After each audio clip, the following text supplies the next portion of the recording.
This is our Patriotic Sunday, and on this Sunday, because of one thing that we do in the service, which is the Gettysburg Address, accompanied by the great band, we always end up giving tribute to Mr. Lincoln, and that's befitting because Abraham Lincoln is generally considered to be the greatest of all of our presidents.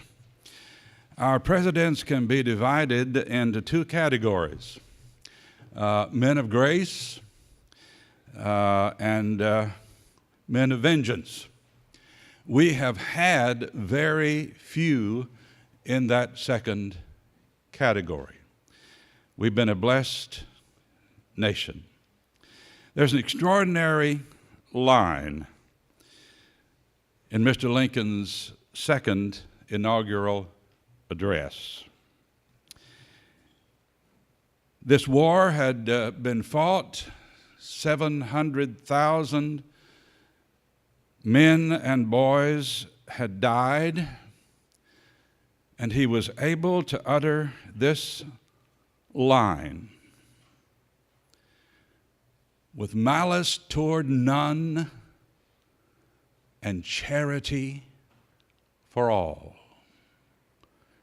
That level of extraordinary forgiveness is an affirmation of the gospel of Jesus Christ that we proclaim.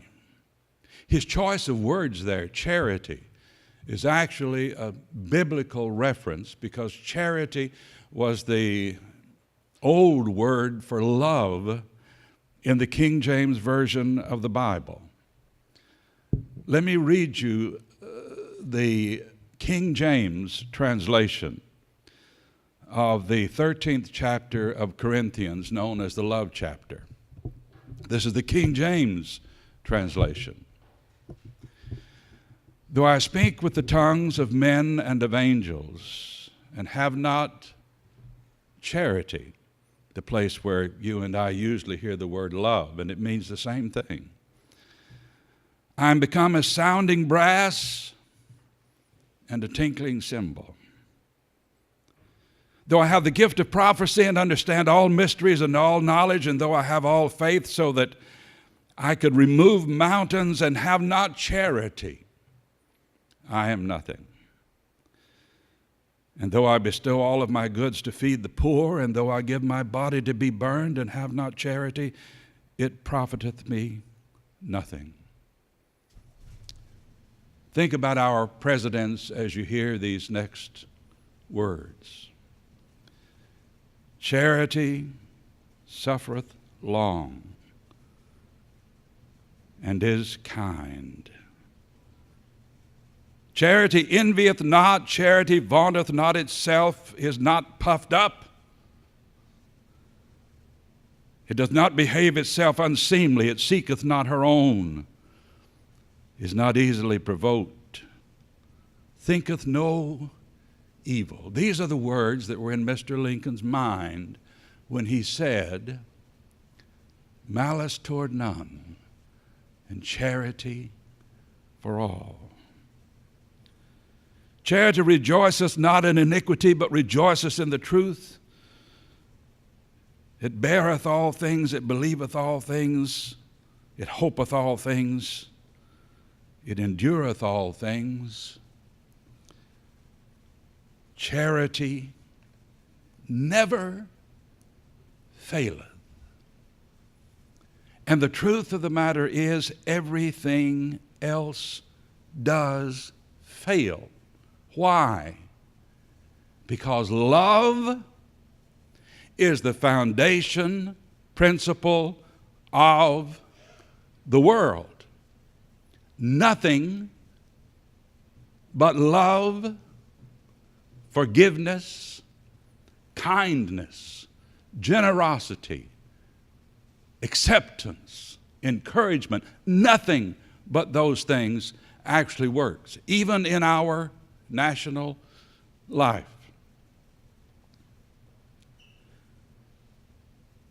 Some of our presidents have not been people of charity. Mr. Andrew Jackson is not one of my favorite presidents. It was a national disaster in 1828 when he was elected president because he was a man of vengeance. He particularly hated the Native Americans. And he moved thousands and thousands and thousands of them off of their lands in Georgia and states close to that, moved them to a place they'd never been before. They left their homes, their land they owned. They left their churches. Most of them had converted to Christianity by that time, 1828. And he marched them off into what was the equivalent of sending people into the wilderness. 15,000 Cherokee were forced to walk from Georgia or Alabama to Oklahoma. 15,000. And 4,000 of them died along the way. It's called the Trail of Tears. He was not a man of grace.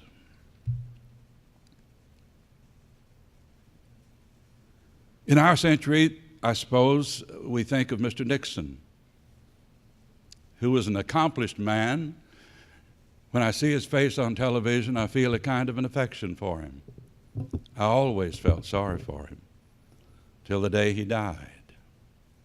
I always did. Shakespeare has someone say about King Lear, he ever but slenderly knew himself. I think one of the great tragedies of our presidential history is Mr. Nixon, a man who accomplished so much. But when a president, you got to beware. When a president gets to the point where he has to tell you your president is not a crook, he may well be. He was a frightened man. He approved burglaries so that he would have material to spread against his enemies, as he thought of them. He had an enemies list. He covered up the burglaries unsuccessfully. An interesting thing happened, though. That Constitution, written nearly 200 years before he became the president, that Constitution was so designed with its checks and balances that if you place someone in the middle of that system that our founding fathers set up, who is not a person of grace, a person of goodwill, then the system itself will begin to act against that person. The system itself will turn on it like it's a foreign element in the body politic. And this happened to Mr. Nixon. It was an inevitable thing. It could not have been otherwise. Men of grace, men of vengeance, and standing tall, really, we must say this, above them all, above even the Washingtons, the great man, the father of our country, Jefferson, the great man of letters, standing above the great presidents of this century,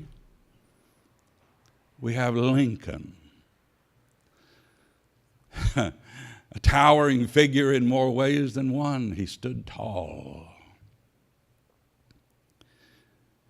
And he was able to say, as that great war was closing, with charity for all and malice toward none, the very epitome of grace. Let me read you some from that extraordinary speech.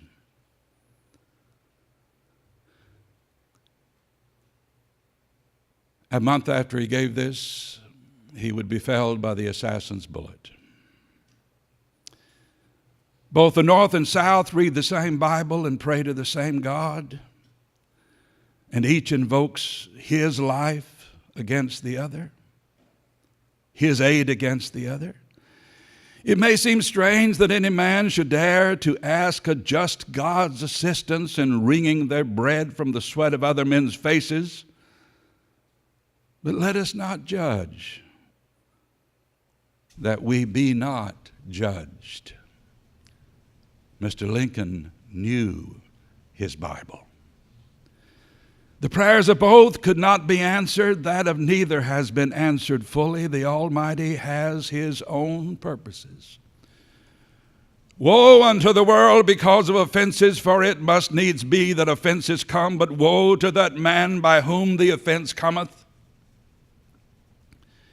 If we shall suppose that American slavery is one of those offenses which in the providence of God must needs come, but which, having continued through his appointed time, he now wills to remove, and that he gives to both North and South this terrible war, as the woe due to those by whom the offense came, shall we discern therein any departure from those divine attributes which the believers in a living God always ascribe to him? Fondly do we hope, fervent do we pray, that this mighty scourge of war may speedily pass away. Yet, if God wills that it continue until all of the wrath piled by the bondsman's 250 years of unrequited toil shall be sunk, and until every drop of blood drawn with the lash shall be paid by another drawn with the sword, as was said 3,000 years ago, so it must be. The work we are in, to bind up the nation's wounds, to care for him who shall have borne the battle, and for his widow and his orphan, to do all which may achieve and cherish a last and just peace among ourselves and with all nations. And wouldn't you know it, when I stuck this together with tape this morning so it would all be on one page, there was one line left out. With charity for all. Charity for all. Vengeance set aside. John Wilkes Booth had no idea when he took that gun and ended Mr. Lincoln's life that he had just killed the best friend that the South could have had. He had killed a man of grace who had a generosity of heart to work in love for those who had just lost the war. It would have been a better world had Lincoln lived longer. We know him through the power of his words. And the meaning of his words, the cadences of his words, are rooted in the power and the spirit of the Scripture. Before the war was ended, indeed in the midst of the war, he stood on that battlefield in Gettysburg and gave a summation of our whole history.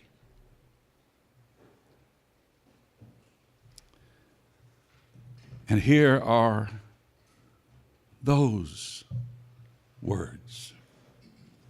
again filled with love, compassion, charity, the foundation of God's creation.